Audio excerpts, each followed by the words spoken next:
Night ஒரு பிரியாணி சாப்பிடணும் போல இருக்கா? அப்ப டக்குன்னு இந்த வீடியோவ சேவ் பண்ணிட்டு, சட்டுன்னு இந்த சேமியா பிரியாணி செஞ்சு பாருங்க. இப்போ எப்படி செய்றதுன்னு பார்க்கலாமா?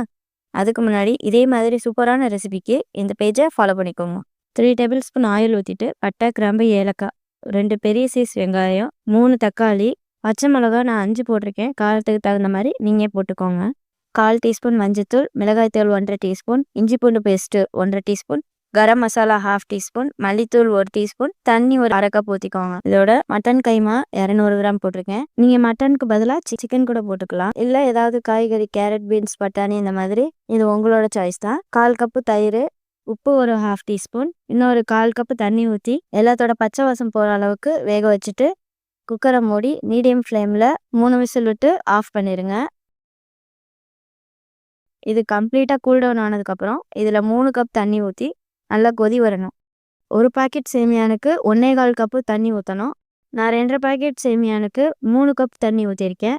அதோட தேவையான அளவு உப்பு போட்டுட்டு நல்லா கொதி வந்தோடனே சேமியானை போட்டு நல்லா கிளறி விடணும். ஹை ஃப்ளேமில் ஒரு 5 நிமிஷம் வேக விடணும். இந்த அளவுக்கு தண்ணி வற்றினதும் குக்கரை மூடி சிம்மில் ஒரு 5 மினிட்ஸ் அப்படியே வச்சுருங்க.